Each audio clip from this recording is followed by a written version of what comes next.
de San Lucas en el capítulo 12 y vamos a estar del versículo 54 al 59, ¿sí? Hoy vamos a terminar el capítulo 12, por fin. Llevamos un año exponiendo el 11 y el 12. Llevamos este año exponiendo Lucas 11 y 12. No sabemos cuánto nos vayamos a demorar en el Evangelio de Lucas, pero creo que ha sido una sección muy provechosa, ¿sí? Uno puede pensar, bueno, si fue un solo sermón, ¿no? ¿Cuántos sermones llevamos en este pasaje de Lucas 12? No sé, 7, 8, 8 horas. ¿Será que Jesús enseñó 8 horas ese sermón? No creo. Pero creo que Jesús repetidamente hacía énfasis en las mismas imágenes, ¿sí? Él repitió muchas veces los mismos conceptos, repitió una y otra vez las mismas palabras para que quedaran grabadas en la mente de las personas. Los judíos de por sí son muy orales, ¿no? Ay, Juan Carlos le dio iniciar grabación. ¿Sí? Gracias. De por sí los judíos son muy orales, ¿sí? Ellos hablaban mucho, repetían muchas cosas para que esos principios quedaran guardados en la mente y en el corazón de los discípulos, ¿sí es claro?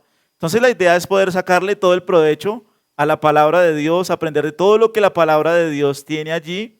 Y quiero invitarles para que pongan sus ojos allí en Lucas 12, 54. Que ustedes mismos puedan ver la idea principal de lo que el Señor quiere comunicar. Para los que toman nota, el mensaje del día de hoy se llama un alto en el camino, un alto en el camino. ¿No significa que nos encontramos una persona alta en el camino? No. Significa que debemos hacer un análisis, un examen propio de conciencia, que es un poco lo que Jesús va a hacer en este pasaje. ¿Listo? ¿Lo tienen? Lucas 12, 54, decía también a quienes, a la multitud, cuando veis la nube que sale del poniente, luego decís, agua viene y así sucede. Y cuando sopla el viento del sur, decís, hará calor, y lo hace. Hipócritas, ¿sabéis distinguir el aspecto del cielo y de la tierra? ¿Y cómo no distinguís este tiempo? ¿Y por qué no juzgáis por vosotros mismos lo que es justo? Cuando vayas al magistrado con tu adversario, procura en el camino arreglarte con él. No sea que te arrastre al juez y el juez te entregue al alguacil y el alguacil te meta en la cárcel. Te digo que no saldrás de allí hasta que hayas pagado aún la última blanca. Creo por lo que puedo ver en el pasaje, que todo el punto está en el versículo 57. Creo que es lo que el Señor tiene la intención en este pasaje, en el versículo 57, ¿lo ven? ¿Por qué qué? ¿Por qué no juzgáis por vosotros mismos lo que es justo?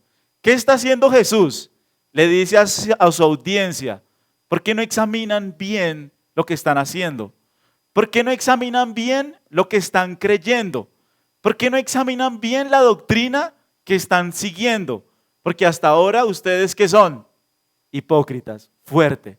Es un llamado de atención fuerte, porque el Señor les invita a examinar sus propias vidas. A mí hay algo que me fascina de la palabra de Dios, es la reacción que la palabra produce en las diferentes personas. Por ejemplo, no sé si ustedes se acuerdan cuando nosotros estuvimos en Lucas 7, que Jesús entra a la casa de Simón, el fariseo, ¿se acuerdan? Y allí todos eran indiferentes con Jesús. Todos estaban mirando qué palabra iba a decir Jesús para caerle encima de una vez. Pero de repente, entre esa oscuridad, aparece una mujer y su corazón derretido en llanto para ungir los pies de Jesús, para ungir su cabello, para adorarle. Una mujer que entregó, que era prostituta, que era pecadora, dice Lucas 7. Y piensa en la escena, es el mismo predicador, son las mismas palabras, es el mismo llamado, pero unas personas se endurecen y se endurecen y se enfrían y otras personas se quebrantan, se derriten en amor, en pasión, en entrega, en devoción por Cristo. Y eso es un poco lo que nosotros vamos a ver en este tiempo, la reacción del pueblo judío a la predicación de Jesús. Ellos en vez de rendirse en arrepentimiento, en confesar sus pecados, en clamar a Cristo para que les perdonara, para que les salvara, estaban completamente endurecidos. Y eso lo vemos en la Biblia una y otra vez. La misma verdad que a unas personas les da luz, las cautiva con Cristo, las enamora con Cristo, a otras personas las vuelve más duras, más aisladas, más frías, más indiferentes al pecado, más indiferentes al arrepentimiento, siguen en su mismo pecado, siguen en su misma dureza, no crecen en salvación, no crecen en la fe. Es asombroso, la misma palabra, la misma verdad. De hecho, miren un segundito, 1 Corintios 10 conmigo.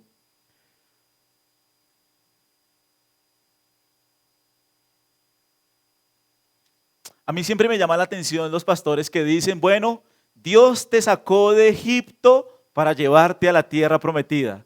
Y Él te va a pasar por un desierto grande y terrible, pero finalmente vas a entrar en la tierra prometida. Vas a salir de tu Egipto, dicen ellos, y vas a pasar por el desierto para entrar a ese lugar prometido.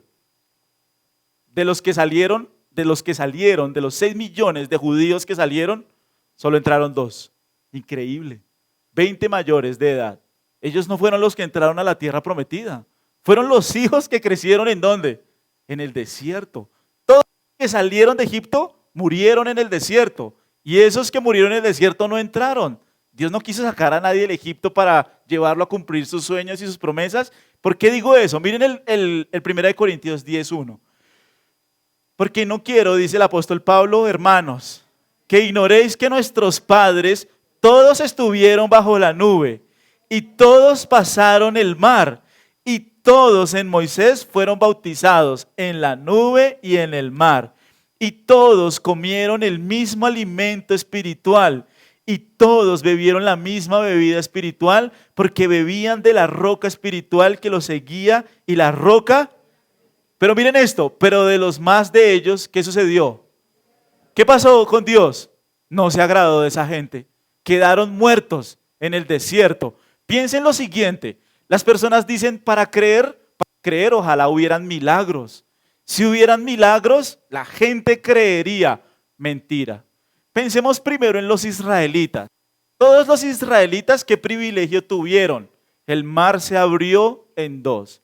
La nube, el maná, el agua salada se convirtió ¿en qué? En agua dulce. Uno podría decir, esa gente con todos esos milagros que vio, debían ser muy devotos al Señor. Debían ser muy entregados a Él. Mentira. Esa misma verdad que transformó el corazón de Moisés, que transformó el corazón de Josué, había endurecido completamente el corazón de ellos. Y tal fue su endurecimiento que no se arrepintieron, que quedaron postrados en el desierto, que la mayoría pereció. Lo mismo es lo que está sucediendo en este pasaje de Lucas. El Señor Jesús apareció haciendo muchísimos milagros, ¿me entienden? Sanó leprosos, resucitó gente, Él enseñaba con una autoridad única, milagro tras milagro tras milagro. ¿Cuánto era la población más o menos en Israel? Unos 7, 8 millones de judíos, y al final en el aposento alto en Judea habían 120 personas. En Galilea habían 500 personas en su ascensión. O sea, la respuesta del pueblo judío fue endurecimiento. Ellos recibían la verdad, recibían la revelación de Cristo, y en vez de arrepentirse, en vez de reconocer que eran pecadores, en vez de reconocer la ayuda de Cristo, se endurecían y su corazón era más frío y más frío y más frío para con Dios. Por eso el título de hoy se llama Un alto en el camino. Porque lo primero que yo debo analizar es, oiga, mi vida espiritual, mi vida cristiana, ¿cómo se encuentra? ¿Cómo se encuentra mi comunión con el Señor? ¿Cómo se encuentra mi tiempo en las Escrituras? ¿Cómo se encuentra mi servicio a Dios? ¿De verdad estoy teniendo un espíritu arrepentido, contrito, humillado, que se quiere entregar a Cristo? ¿O me estoy endureciendo? Y en vez de estar más dispuesto, el pecado me es más indiferente.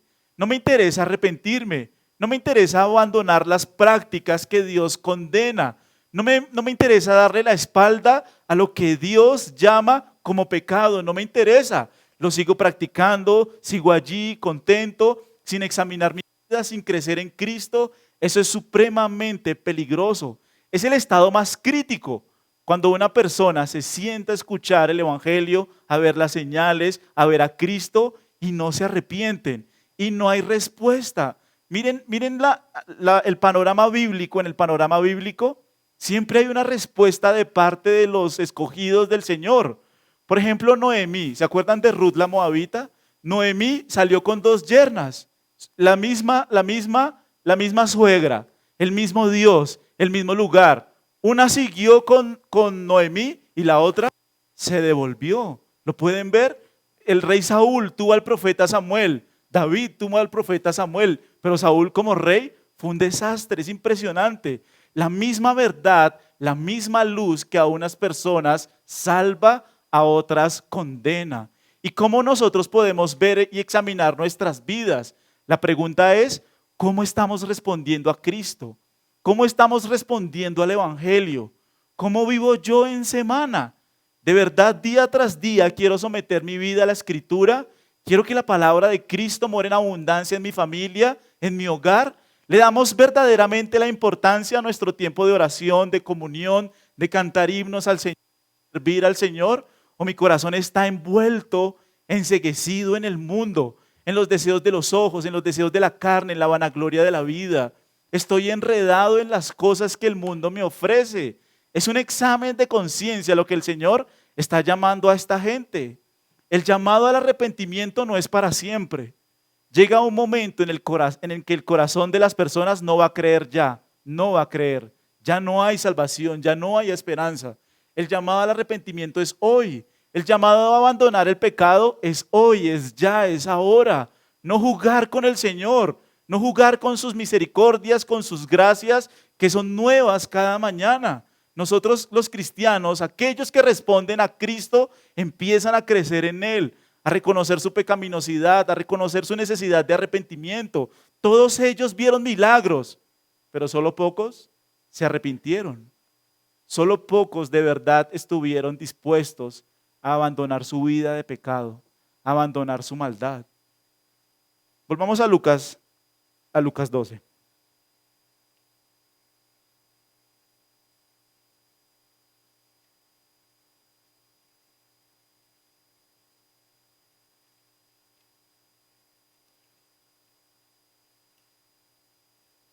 En el 54, ¿lo tienen?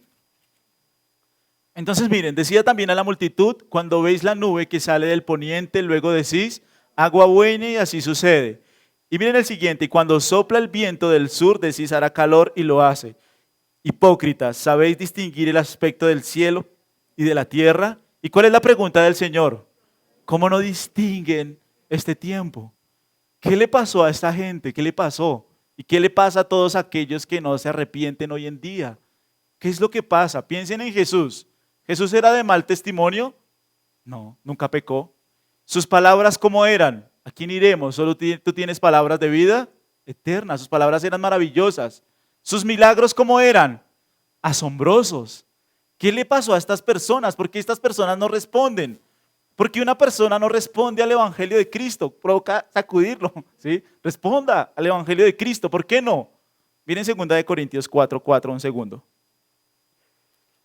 Sí, señora. 2 Corintios 4:4.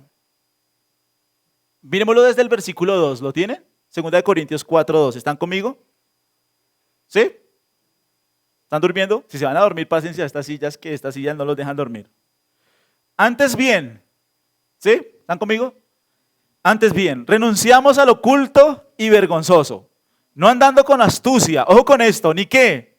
Ni adulterando la palabra de Dios, sino por la manifestación de la verdad, recomendándonos a toda conciencia humana delante de Dios. Pero si nuestro evangelio está encubierto, ojo con esto, ¿qué pasa? Entre los que se pierden está encubierto. Ojo con esto, en los cuales, ¿qué sucedió? El Dios de este siglo cegó el entendimiento de los incrédulos para que no les resplandezca la luz del evangelio de la gloria de Cristo, el cual es la imagen de Dios. ¿Cómo cegó Satanás el entendimiento de los incrédulos? ¿Cómo lo hizo? Ahí lo dice, ¿lo vieron? En el versículo 2, adulterando ¿qué cosa? La palabra de Dios. Piensen en esta audiencia de Jesús. Esta audiencia de Jesús, más o menos, recuerden el versículo 1, eran miles y miles de personas. En ese día habían unas 40,000 personas, un estadio lleno había ese día, mucha gente había ese día, lo dice el versículo 1 de Lucas 12. Miles de personas, miles y miles de personas estaban allí. Piensen en esa audiencia. ¿Esa audiencia creía que Dios estaba con ellos? Sí, porque eran el pueblo judío, eran el pueblo de Dios, eran los descendientes de Abraham, eran el linaje escogido. Esa gente pensaba que estaba bien con Dios, que todo estaba bien. Ellos crecieron en sinagogas, siendo enseñados por fariseos, rabinos. Sábado tras sábado se sentaban a escuchar la instrucción y la enseñanza de los rabinos. Y su mente se fue llenando ¿de qué? De mentiras, de mentiras, de mentiras, de mentiras, de justicia propia, de rituales externos, de mentira, de hipocresía, como lo dice el mismo Jesús. Miren un momentico Lucas 12:1. Jesús mismo lo dice, Lucas 12:1.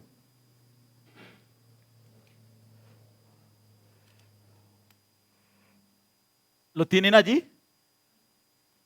En esto juntándose por millares la multitud, tanto que unos a otros se atropellaban, comenzó a decir a los discípulos primeramente, guardaos de la levadura de los fariseos, que es ¿qué? ¿Qué es la levadura? Un poco de levadura leuda toda la masa. Un poquito de mala enseñanza en ti te va a ir dañando, corrompiendo. Es lo que Jesús les dice. La enseñanza de los fariseos es como levadura. Y toda esa audiencia se sentaba sábado tras sábado tras sábado a escuchar mentiras, mentiras, mentiras, mentiras, a llenarse de justicia propia, a llenarse de falsa enseñanza, de falsa enseñanza, de falsa enseñanza. Cuando Jesús aparece, ¿qué sucede? No le creen. Prefirieron creerle a los fariseos, prefirieron creerle a los escribas. ¿Los escribas pudieron negar los milagros de Jesús? No, eran evidentes. Entonces, ¿qué tuvieron que hacer? Él hace milagros por el poder de los demonios. Son los demonios los que... Es el mismo Satanás el que está operando a través de Cristo, decían los fariseos. Y la gente compró esa idea. Compró que Jesús era satánico. Compró que todo lo que enseñaba Jesús era mentira. Compró que todo lo que Jesús decía era falso. Miren, Satanás ciega el entendimiento de las personas con la falsa doctrina y con el amor al mundo. Todas estas personas no quisieron analizarse y examinarse a sí mismos, no quisieron examinar las cosas que creían, sino que por el contrario se dejaron llevar por la falsa enseñanza de sus maestros y por el amor al mundo. A ellos no les gustó ni cinco el diagnóstico que Jesús vino a hacer acerca de ellos. Entonces, ¿qué hicieron? Lo rechazaron. La multitud lo está rechazando, la multitud lo está dejando, la multitud ha tomado una decisión en este punto de la historia. Hasta ahora el sermón solamente ha sido como un sermón evangelístico, es un poco el sermón, un sermón evangelístico. ¿Sí se acuerdan? Si ustedes miran todo el sermón, es un poco evangelístico. Jesús les dice, guárdense de la mentira de los fariseos. Y les dice, por favor, teman a Dios. No teman a los hombres, sino a Dios, porque Dios puede echar el alma y el cuerpo en el infierno. ¿Se acuerdan? Después les habló del Hijo. El que me confiese delante de los hombres, confesaré delante de ¿quién? Delante de mi Padre. Luego dijo, crean en ¿quién? En el Espíritu Santo. El que blasfeme contra el Espíritu Santo no será perdonado. Todo el sermón un tono evangelístico, de llamar a los discípulos a la conversión, de llamar a los discípulos a la fe, de llamar a gente que genuinamente se arrepienta y crea en el Señor. Pero en este punto del versículo 54, las personas ya han tomado una decisión en su corazón. No quieren creer y no van a creer y no creyeron. No creyeron, definitivamente ellos no creyeron. Ellos no querían recibir la enseñanza de Jesús, ellos no la iban a recibir porque no quisieron. Por eso el tono que nosotros vemos en Jesús es un tono ya de advertencia. Es un tono ya de, oigan, miren que están expuestos al juicio. Es Jesús mismo el que está hablando, ¿lo ven?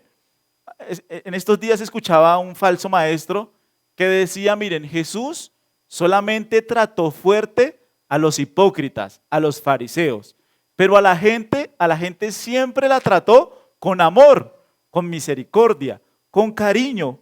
Pero aquí, miren el versículo 54 para empezar. ¿A quién le está hablando? ¿A quién? A la multitud, a toda la gente. ¿Y qué le dice a toda la multitud? Miren el versículo 56. ¿Qué les dice? Hipócritas. ¿Sí lo están viendo? Jesús fue de frente. Jesús fue a confrontar el pecado. Jesús fue a confrontar la iniquidad. Entonces, este es un mensaje a toda la gente. Ahora, ¿qué les dice? ¿Qué les dice? Miren conmigo el versículo 54. Decía también a la multitud, cuando veis la nube que sale del poniente, luego decís, agua viene y ¿qué pasa? ¿Qué sucede en los lugares costeros? El Mediterráneo, por ejemplo. Cuando el Mediterráneo lo que hace el sol es evaporar el agua. Entonces, ¿qué sube con el agua? Se evapora y sube y empiezan a formar nubes. Y esas nubes que se forman, ¿a dónde se trasladan? A la tierra. Y llueve. En esa época y en todos los lugares costeros, cuando se empiezan a acumular nubes en el cielo, ya se sabe. ¿Qué se sabe? Va a llover. De hecho, eso sucede, por ejemplo, miren conmigo en la Biblia, en Primera de Reyes. Primera de Reyes 18:44. ¿Lo tienen?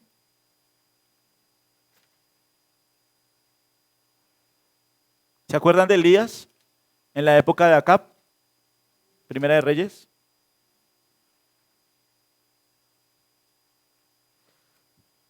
Muy bien, dice así la palabra de Dios. A la séptima vez dijo, ¿qué dijo Elías? Mírenlo ahí. ¿Qué dice? Yo veo una pequeña nube como la palma de la mano de un hombre que sube del mar. Y él dijo, ve, di a Acab, unce tu carro y desciende. ¿Para qué? Si lo están viendo, la señal era fácil. ¿Cuál es la señal? Sube una nube. Si ves una nube que viene del Mediterráneo, ya sabes. ¿Qué sabes? Va a llover. Son señales fáciles y claras, ¿lo ven? Volvamos a Lucas 12, hay otra señal allí. Miren Lucas 12.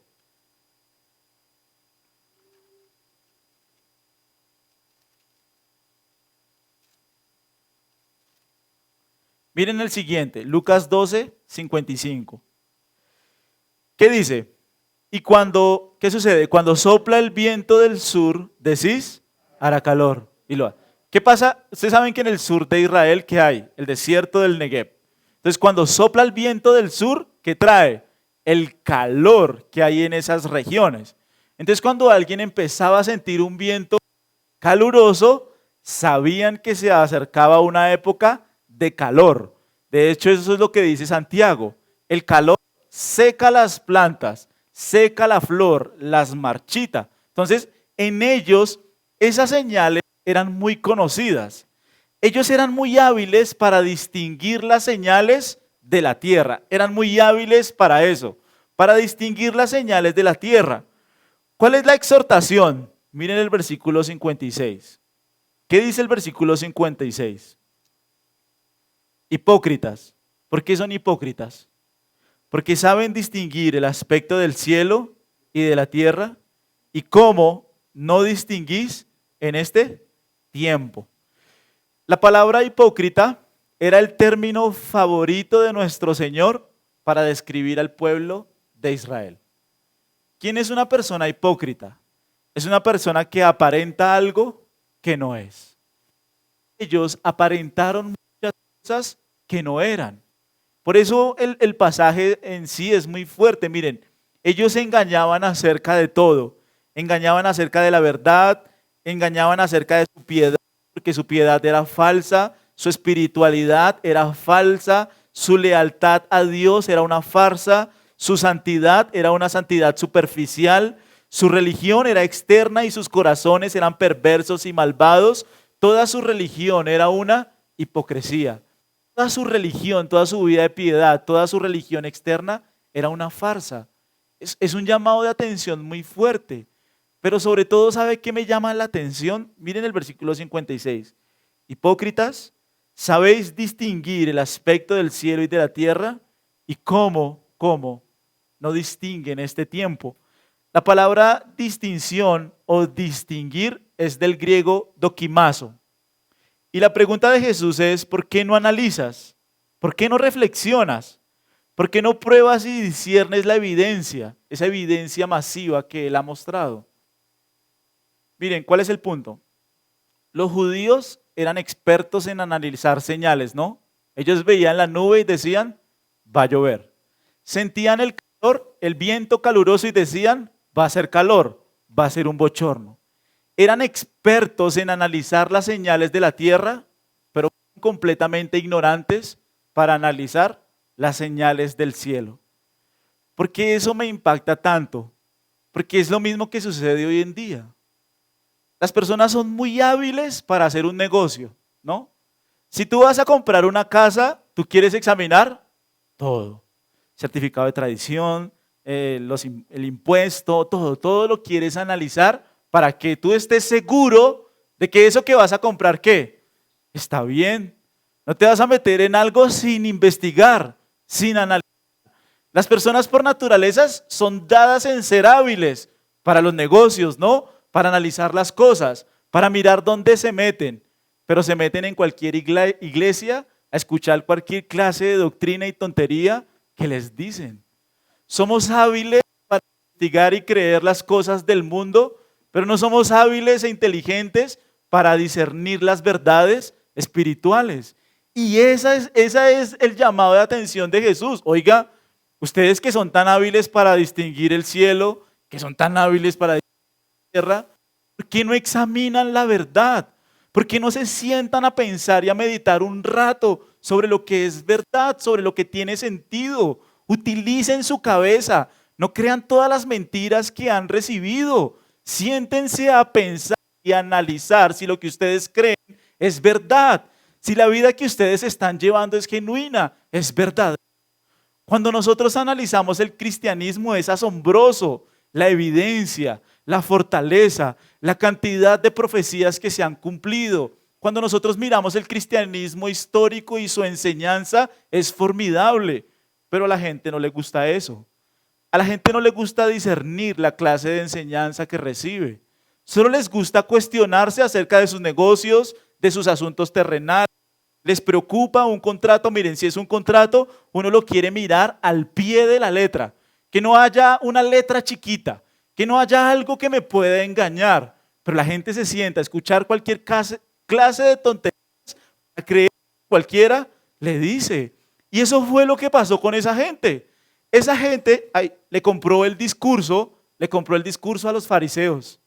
Ellos creyeron que Jesús era satánico. Creyeron que Jesús venía del diablo. Ellos creyeron toda la clase de mentiras que Jesús les decía. Pero si ellos se hubieran puesto a investigar esas señales, hubieran creído. Si ellos se hubieran sentado a mirar, oiga, ¿y Miqueas qué dice acerca del Mesías? Miqueas dice que nacería en Belén. Y Génesis 3 dice que nacería de una mujer. Y dice que debía ser hijo de David. Y dice que debía también ser de la tribu de Judá.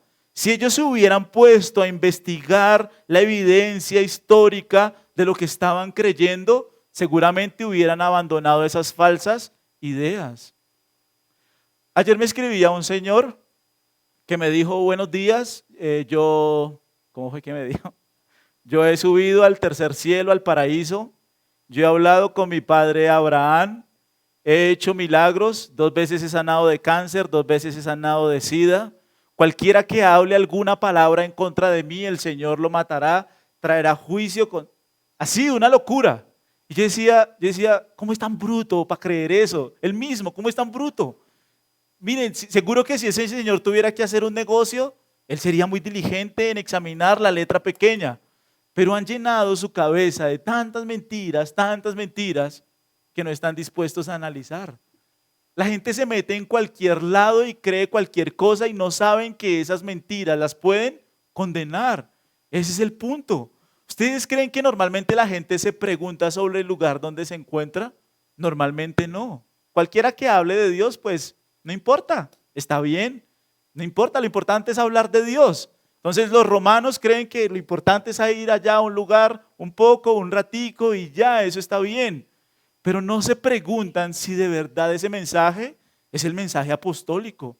Miren, yo quiero preguntarles, si ustedes tuvieran que operarse del corazón, ustedes tuvieran que operarse del corazón, ¿será que nosotros le pondríamos el corazón a cualquier médico?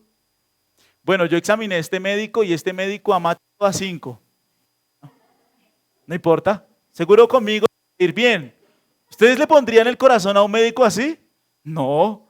Si yo voy a ponerle mi corazón a un médico, oye, este médico ¿cuántas cirugías ha hecho? ¿Este médico sí habrá estudiado o será empírico? ¿Qué tal sea un médico empírico? ¿Será que este médico sí? Nosotros no le meteríamos nuestro corazón a cualquier persona, pero sí le entregamos nuestra alma a cualquier enseñanza. ¿Pueden ver lo ilógico que es? ¿A dónde me siento yo a escuchar la palabra? Cualquier mensaje que nos llegue al WhatsApp, ¿no? Cualquier cosa sirve, dele play, no importa, lo importante es buscar a Dios. No, el creyente aprende a discernir la verdad espiritual, aprende a mirar la historia, oiga, y la historia de la iglesia, si es verdad lo que me están enseñando o no, por mí mismo. Si yo tengo a Cristo, al Espíritu Santo, yo puedo discernir lo que es verdadero. Dios me ha dado su Espíritu. Pero a veces la gente entra a las iglesias y encuentran en las iglesias una cantidad de prácticas extrañas, gente convulsionando, tirándose al piso, otros vomitando, otros gritando, una cantidad de locuras y uno dice, bueno, eso debe ser normal, debe ser que así sucede, debe ser que acá es. La pregunta del Señor es, ¿son tan hábiles para las cosas de la tierra? ¿Son tan hábiles para distinguir las señales? ¿Son tan hábiles ustedes para las señales de este tiempo? ¿Cómo no usan la cabeza para distinguir este tiempo? ¿Cómo no se dan cuenta que Dios está entre ustedes? ¿Cómo le van a atribuir los milagros a Satanás? ¿Pueden creerlo? Así, a ese punto de ignorancia llegó la gente en su mente. Fueron tan ignorantes, tan cerrados, tan ciegos, que no quisieron ellos por mismos validar lo que ellos creían. Es un pasaje asombroso, por eso Jesús los llama hipócritas. Miren el capítulo 12, versículo 2.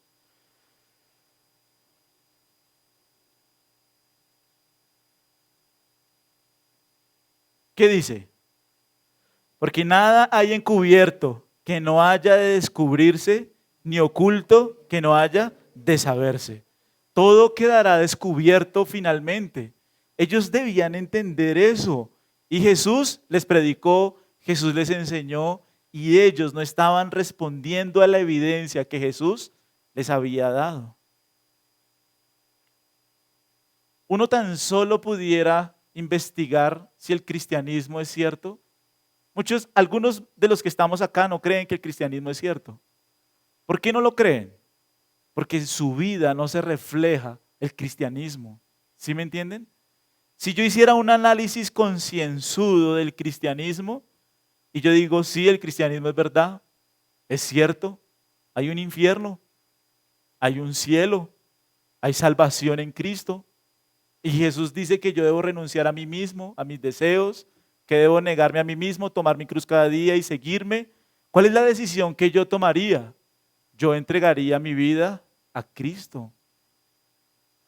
Yo le he dicho una y otra vez, pero siempre me gusta pensar en las personas que murieron quemadas por Nerón. Las personas que Nerón amarró en sus antorchas. Él amarraba cristianos en las calles de Roma y en su jardín, ¿no? En su jardín también ponía cristianos. Entonces les echaban aceite a eso de las 5 de la tarde y les prendían fuego a ellos. Ahora piensen ustedes un segundito. ¿Qué estaría pensando una persona que se deja matar por fuego? ¿Qué está pensando? Si esa persona tiene un ápice de duda de que el cristianismo es falso, sale corriendo. Dice, no, muchas gracias. Tengo mis dudas. Permiso, hasta luego, me voy. El César, se rinde ante el César. Pero una persona que es capaz de morir en ese estado es porque está plenamente convencida de que lo que ha creído es cierto. La pregunta es, si yo leo mi Biblia pensando que esto es cierto, ¿son fábulas, son historias, son consejos? No. Es la palabra del Dios vivo que me dice cada día, arrepiéntanse, crean en mí, crean en el Evangelio, Busquen lo que es importante. Toda esta multitud tenía a Dios encarnado en medio de ellos y estaban pensando en otras cosas. Estaban más amando las cosas de este mundo, estaban amando más la falsa enseñanza, no le estaban dando importancia al Dios encarnado. Ahorita nosotros vamos a entrar en una sección, bueno, no sé si ahorita, el otro año, en Lucas 15, que es la parábola del hijo pródigo. Me encanta. No sé cuánto nos vamos a demorar en la parábola del hijo pródigo, pero es tremendamente profunda porque el hijo pródigo reconoció que era pecador, reconoció que era malo, se arrepintió, dijo voy a ir a la casa de mi padre, en la casa de mi padre muchas moradas hay, en él hay perdón, yo sé, al menos voy a ser el peor jornalero, pero sé que mi padre me va a perdonar. Pero el otro hijo, ¿qué dijo? Yo nunca he pecado contra ti. ¿Pueden creer eso? Ahí está la arrogancia de los fariseos, la altivez de los fariseos. Nunca se arrepintieron, nunca reconocieron su necesidad de Cristo, no pudieron distinguir las señales evidentes que habían entre ellos. La pregunta, el alto en el camino, ¿cuál es? Si genuinamente yo estoy respondiendo al Evangelio de Cristo o no. O si yo me estoy enfriando en mi fe y me estoy endureciendo y me estoy apartando. Y mi vida cristiana cada vez es más fría, más lejana, más distante. Si en mí cada vez hay menos servicio, menos amor, menos entrega por Cristo, es preocupante. Haz un alto en el camino, la evidencia está puesta. ¿Qué ha hecho Lucas en el Evangelio? Evidencia tras evidencia tras evidencia, como un teólogo histórico pone pasaje por pasaje para que tú creas y tomes una decisión. Entonces por eso en el versículo 56, si ustedes lo ven, la pregunta final de Jesús, ¿cuál es? Oigan, ¿cómo es que ustedes, qué? No distinguen. Miren un momentico Lucas 4.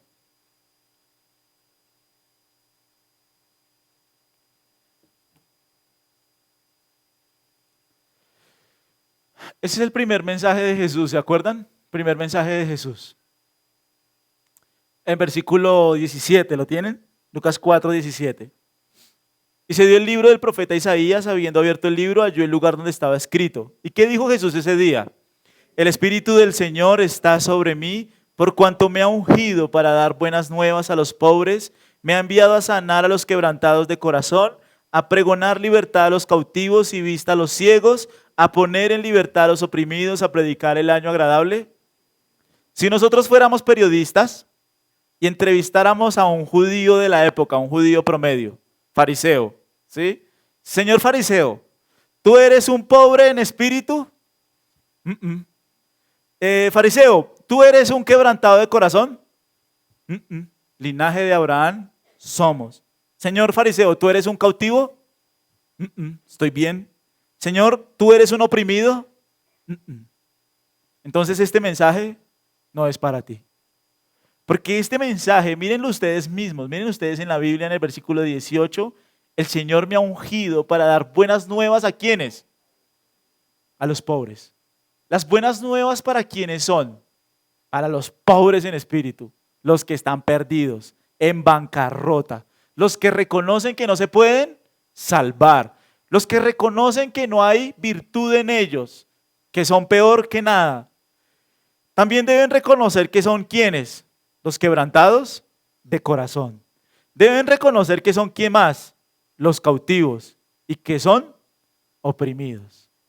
Ese fue el mensaje que Jesús le dio a los fariseos en ese día. Ahora, ¿dónde estaba Jesús ese día? ¿Se acuerdan? En Nazaret. Jesús creció en Nazaret. Jesús se crió en Nazaret. Probablemente ese día en la sinagoga habían amigos suyos, tíos suyos, por ahí familiares suyos, pues la sinagoga estaba en Nazaret, su familia, solo había una sinagoga, pues probablemente ese día allí estaba su familia. ¿Y qué pasó ese día?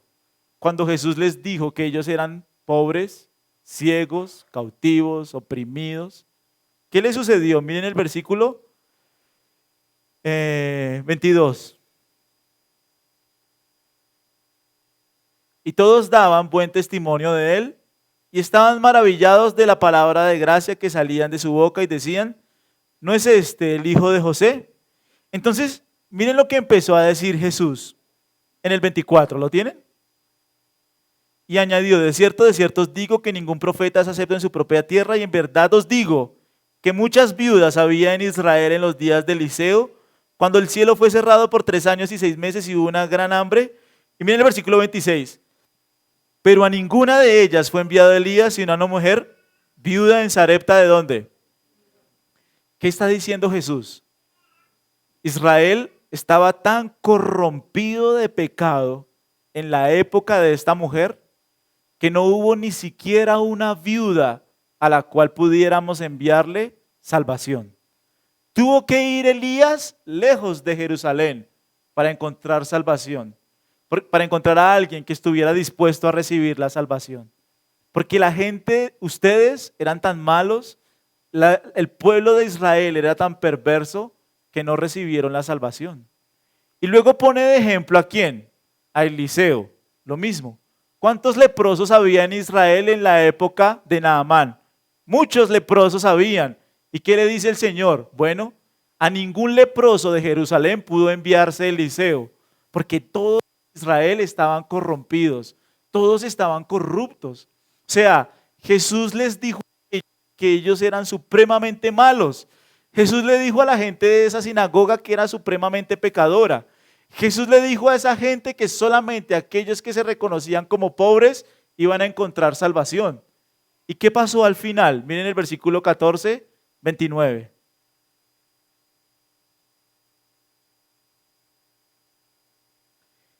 ¿Y qué pasó? Y levantándose, le echaron fuera de la ciudad y le llevaron hasta la cumbre del monte sobre el cual estaba la edificad de ellos. ¿Para qué? ¿Qué quisieron hacer con él ese día?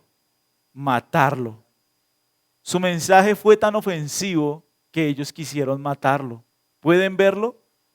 ¿Qué fue lo que los judíos odiaron de Jesús? Su evangelio, su mensaje. Porque el mensaje de decirle a las personas que son pecadores no es un mensaje motivacional. Y fue ese mensaje que ellos rechazaron completamente. Ellos no se reconocieron a sí mismos como pecadores. Por eso no clamaron a Dios con lágrimas para que librara sus almas. Cuando nosotros miramos la historia de la iglesia, siempre las personas que se arrepentían, quebrantados de corazón, llorando, clamaban al Señor para que les salvara, porque ellos sabían que se iba a ir al infierno. Y si uno como cristiano nunca ha hecho ese clamor, es difícil que uno pueda ser cristiano. Porque el clamor más grande que yo debo hacer en mi vida de oración es pedirle al Señor que me salve. Ese es el clamor más grande. ¿Qué importa si me quiere dar o no un trabajo? ¿Qué importa si me quiere dar o no salud? ¿Qué importa si me quiere dar o no riqueza? ¿Qué importa todo eso? Eso va a perecer. El clamor más grande que uno debe pedirle al Señor es que le salve. Y si yo no tengo ese espíritu de clamor para que me salve, entonces yo debo pedir al Señor que me ayude a ver cuán malo y horrible soy a los ojos de Él. Para que cuando yo entienda cuán malo y horrible soy a sus ojos, ahí sí pueda clamar por salvación. Pero una persona que se siente buena nunca va a clamar por salvación. Las personas en las iglesias dan por sentado que son salvas. Las personas en las iglesias dan por sentado que van a ir al cielo. Pero yo no te digo eso. Yo te digo, haz de cuenta que hoy vas a ir al infierno y pídele al Señor que te salve de ir al infierno. Porque cuando yo soy libre de mi esclavitud al pecado, de mi esclavitud al mundo, de mi esclavitud a la condenación eterna, yo puedo encontrar el gozo que solo se halla en Cristo Jesús. Ese es el llamado de atención de Jesús. De hecho, miren, volvamos a Lucas 12 un segundo.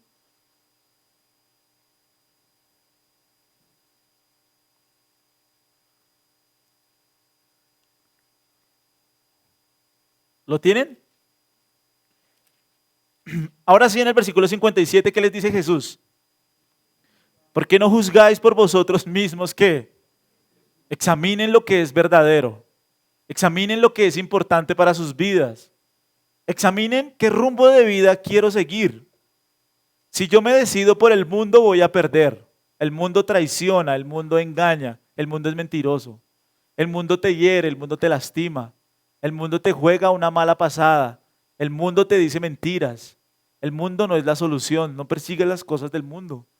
Examina el cristianismo, cree en el cristianismo, cree en Cristo, cree en su evangelio, cree que genuinamente hay un cielo donde van a ser juzgadas las personas, cree esta palabra.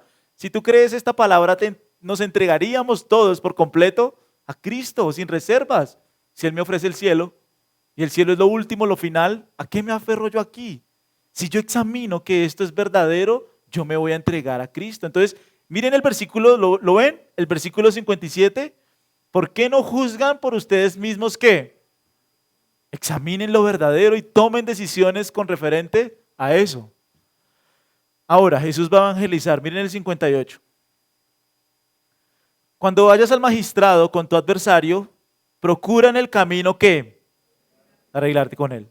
No sea que te arrastre al juez y el juez te entregue al alguacil y el alguacil te meta. Bueno, ¿quién es el adversario del ejemplo? Dios.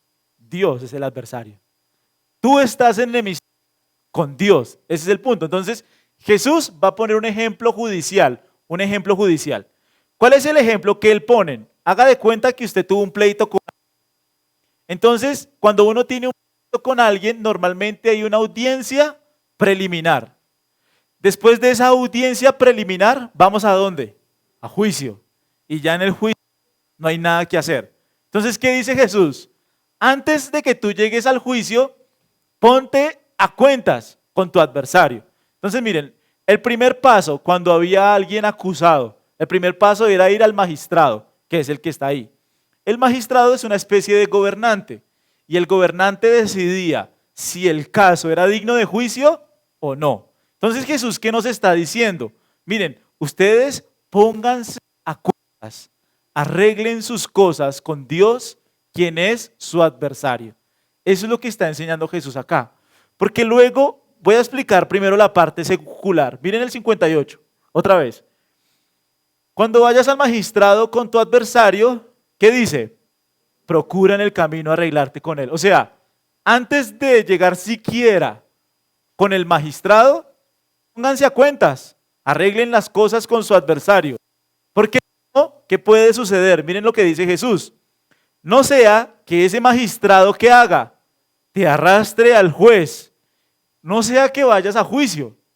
Y si vas a juicio en ese momento y pierdes, ¿qué va a suceder? Ahí lo dice. El juez te entregue al alguacil. ¿Quiénes eran los alguaciles? Los alguaciles eran los encargados de dar castigo. Ellos eran los encargados de dar castigo. Y miren lo que dice ahí. ¿Y el alguacil qué haga? Miren el versículo 59. Te digo que no saldrás de allí hasta que hayas pagado aún la última. ¿Qué es una blanca? Es una señora. No, es una moneda de valor muy pequeño, el más bajito. Es como en nuestra moneda, 50 pesos, es el más bajito. Aunque en la Olímpica cobran 85 pesos, no sé cómo lo hacen, pero la moneda más bajita que tenemos es 50 pesos. Te digo que no vas a salir hasta que hayas pagado los 50 pesos. Pero piensen algo. Si no pudo pagarlo cuando era libre, ¿cómo lo va a pagar si ya está preso? Un poco la enseñanza es, no lo va a pagar. Porque si está preso, ¿cómo lo va a pagar? Ya no puede. El momento de pagar la deuda era ¿cuándo? Cuando estaba afuera. Ya cuando está en la cárcel es imposible. Es un ejemplo de una deuda impagable. ¿Qué es lo que está queriendo decir Jesús con eso? Adivinen. ¿Quién es el adversario? Dios. ¿Quién es el juez? Dios. ¿Quién es el alguacil? Dios. ¿Quién no va a salir de ahí? Yo, si no me pongo a cuentas con Dios. Es Jesús evangelizando, ¿no? ¿Se imaginan a Jesús evangelizando? Así evangelizaba Jesús. Está diciéndole a la gente que va a ir a un juicio. Hebreos 9:27 lo dice. Está establecido que los hombres mueran una sola vez. Después de eso, ¿qué hay? Un juicio. Entonces, por favor, no llegues al juicio sin arrepentirte. Por favor. Hay personas que piensan eso. Cuando yo esté delante de Dios, le digo, ¿me perdonas?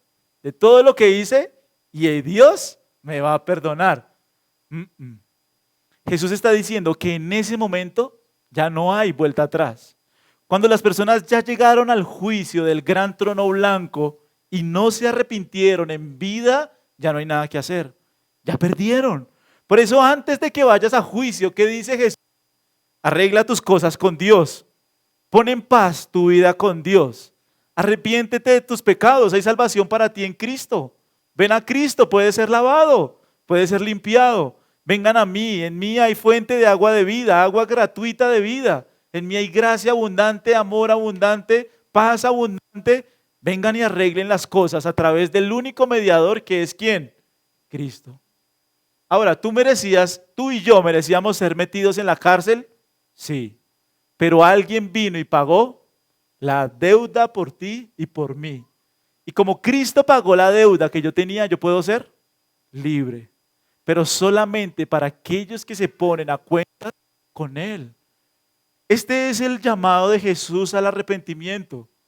A esa multitud hipócrita, a esa multitud de gente que aparentaba falsa piedad. Ellos odiaron su mensaje. Miren un momentico conmigo, Juan 8.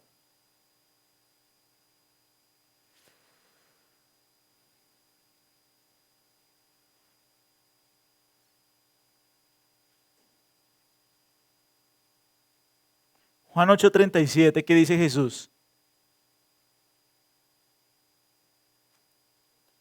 ¿Lo tienen? ¿Se durmieron? ¿Va a tocar predicar con ustedes de pie? Sé que sois descendientes de Abraham, dice Jesús, pero procuráis matarme, ¿por qué? ¿Por qué no? ¿Por qué me procuran? Porque en mi palabra, ¿qué pasa? Ustedes no creen mi palabra. Si ustedes creyeran mi palabra, se arrepentirían. Pero ustedes creen que su religión los salva, son hijos de Abraham, dice ahí.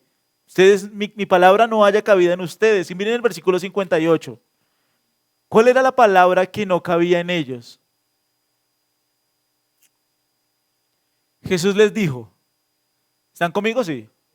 Jesús les dijo, de cierto os digo, antes que Abraham fuese, yo soy. El título de Dios, yo soy. El título de deidad. ¿Los judíos entendieron que Jesús estaba diciendo que Él era Dios? Sí. ¿Por qué? Porque miren el versículo siguiente. ¿Qué dice? Tomaron entonces piedras para arrojárselas, pero Jesús se escondió y salió del templo y atravesando por en medio de ellos, se fue. ¿Por qué lo quisieron apedrear?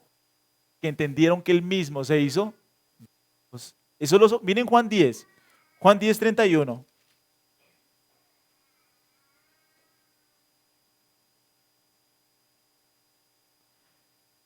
El 29. Mi Padre, el 30, perdón. ¿Qué dice Jesús? ¿Yo qué? ¿Yo y el Padre qué somos? Sí. Otra vez los judíos lo entendieron. ¿Y qué hicieron? ¿Los judíos volvieron a tomar piedras? ¿Jesús dijo que era Dios una y otra vez? Sí. ¿Por qué tomaban piedras para apedrearle? Porque para ellos eso era blasfemia. Blasfemia. Tú siendo hombre te haces Dios, le dijeron a Jesús. Y tomaban piedras. No creyeron a ese mensaje de salvación. Dios encarnado viniendo a salvar a los hombres. Miren Juan 3:16 para terminar.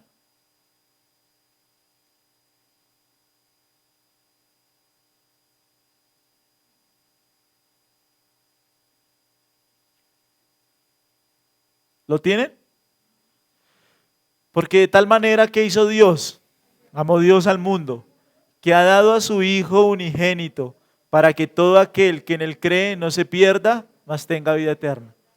¿Cuál es el mensaje de salvación? Ven. No tienes que perderte, ven. Hay perdón, hay salvación. Cristo te puede limpiar, lavar. Hay esperanza para ti si te arrepientes. Hay esperanza para ti si reconoces que eres pobre, ciego, oprimido, quebrantado de corazón. Ven. Dios dio a su Hijo por amor al mundo para salvarlo. ¿Y qué sigue diciendo? Miren 17. Porque no envió Dios a su Hijo al mundo para condenar al mundo, sino para que ¿qué? ¿Cuál fue el propósito de la primera venida de Cristo? Sean salvos, arrepiéntanse, arréglense con Dios, pónganse a cuentas con su adversario, clamen a Dios para que los salve, para que los perdone, para que los limpie. 18. El que en Él cree no es condenado, Pero el que no cree ya ha sido condenado porque no ha creído en el nombre del unigénito Hijo de Dios. Y esta es la condenación, que la luz vino al mundo y los hombres amaron más las tinieblas que la luz. ¿Por qué? Porque sus obras eran malas, porque amaban su pecado, porque amaban su vida, porque se amaron a sí mismos. ¿Cuál es el mensaje del día de hoy? Un alto en el camino. Que yo pueda examinar mi cristianismo, mi profesión de fe, que yo pueda examinar si realmente yo he decidido que el cristianismo es verdadero, porque si el cristianismo es verdadero, solamente en Cristo hay salvación, perdón de pecados y vida eterna. Procura arreglarte con tu adversario. Si no has hecho las paces con Dios, procura arreglarte con tu adversario. Pídele a Cristo que te lave, que te perdone, que te limpie, porque en Él hay perdón, salvación y vida eterna. Amén. Yo les invito para que nos pongamos en pie.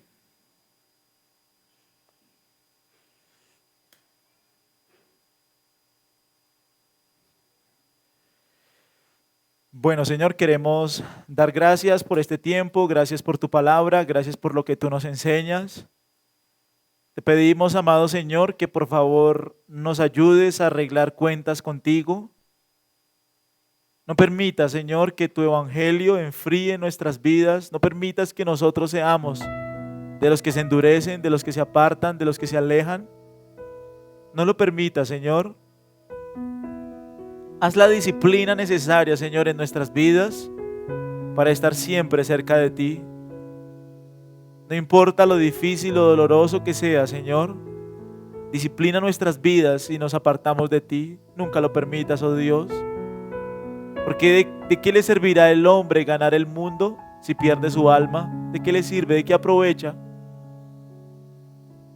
Solo te pedimos que nos ayudes a hacer riquezas eternas, riquezas espirituales, que nos ayudes a apreciar la salvación, Señor, que hay en ti. Somos tan hábiles, inteligentes para muchas cosas en este mundo, pero cuando se trata, Señor, de conocerte, de seguirte, de examinar tu palabra, somos tan negligentes, Dios, tan conformistas, tan facilistas. Ayúdanos a ser diligentes en conocerte, en amarte, en seguirte.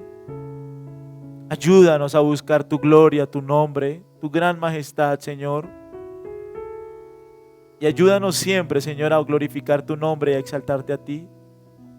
Perdona nuestros pecados, limpia nuestros corazones, lava nuestra mente, renueva nuestras vidas, Señor. Y ayúdanos, por favor, siempre a vivir para tu gloria. Permite que tu gracia sustente nuestros corazones, nuestras vidas, y que nosotros podamos arreglar cuentas con nuestro Dios. Como lo dice Lucas 12, no temáis a los que matan el cuerpo, temed a aquel que puede destruir el alma y echarla en el infierno. Sí os digo a este, temed. Sabemos que nuestra única propiciación es Cristo, nuestra expiación es Cristo, nuestro Redentor es Cristo, es Él nuestro Dios y Salvador. Gracias, Señor, por este tiempo, gracias por tu palabra. Nosotros te adoramos, te bendecimos, te exaltamos y nosotros oramos en Cristo Jesús, Señor nuestro. Amén. Muy bien, yo les invito para que abran sus Biblias, por favor. Juan Carlos, si me ayuda ahí a pararlo, la grabación. Primera de Corintios 11.